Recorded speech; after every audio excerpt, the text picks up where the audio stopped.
questions now, and the first question comes from Arnold Viersen. Thank you, Mr. Chairman, and thank you for being here again today. One point of clarification: are friendship centers charities? Many of them are registered charities, yes. Okay, so it's not like a national organization, they're all individual. Right, so the National Association, our office at the NAFC, is incorporated federally. Okay. So we fall under the National Not-for-Profit Corporations Act. Okay. But then individual centers are generally incorporated in their province or territory, and most of them are registered charities. Okay, yeah, because I have three friendship centers in my riding. And they seem to be registered with Alberta, like they seem to be Alberta Friendship Centers. So, okay, that's clarifying that for me. I could clarify that part of that is we have a federated structure, so there are 7 provincial and territorial associations. Oh, okay. So that would explain that in Alberta. Okay, yeah, this is. In my own research on suicide, especially in Indigenous communities, but just broadly, I can't. It's a lot of times suicide becomes just one identifier, and it doesn't necessarily break it out into non-Indigenous versus Indigenous, and I don't really like to deal with it as non-Indigenous versus Indigenous. So I deal with it just generally what are the underlying causes for suicide attempts and things like that, and they're kind of linked. And so one of a major driver seems to be child abuse or sexual assault, some sort of combination of those.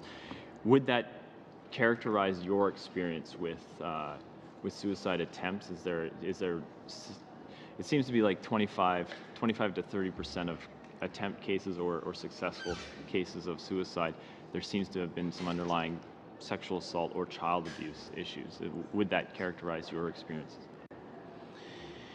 I mean, every person I've worked with or have, say, done an intervention with is very different. One person might be able to be okay with experiencing some of those pieces. Then you have someone who, has a hard time finding a job, suffers from addiction, can't find a place to live, doesn't have a whole lot of support.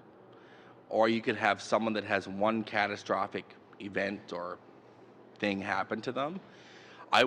In my experience, I've never been able to sort of characterize them, except for every person has dealt with those situations differently and their ability to manage them. One thing I think is really difficult for non-Indigenous Canadians to understand is when a non-Indigenous Canadian dies by suicide, it is a huge shock. In the entire community, it is a big thing, and it should be. When a young Indigenous person or an Indigenous person dies by suicide, it is another one. And this has always been a challenge for me, is because it has happened so often. In my region of the country, we had one of the highest rates of suicide in the world when I was a teenager. I was in one community where there were 3 suicides in 1 week. And when you work with a young woman who has lost 20 members of her family to suicide, it isn't the same outcry as the general population when it comes to people dying by suicide. And people say, well, how did you normalize it? Why did you normalize it?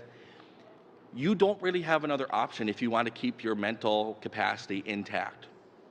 It's really challenging to get through those situations. And so for non-Indigenous Canadians, I find it's difficult because you haven't had to live through it over and over again.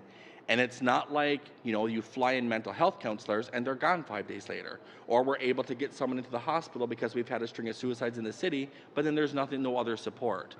So, or you're told that, well, you're Aboriginal, someone else should be giving you a psychiatrist instead of coming to the main health center. So there's this huge separation between non-Indigenous Canadians understanding the reality of suicide for Indigenous people. And that, well, why is this such a mystery? Well, I mean, you look at all the underlying points and all the barriers that people face every day, and it's not that difficult to start to piece together why you would have trouble thinking of continuing to live. You have nowhere to sleep, you have no food, No one seems to care about helping you get a job, and that's your life. That's what you live every day. I'm sorry, Arnold, that's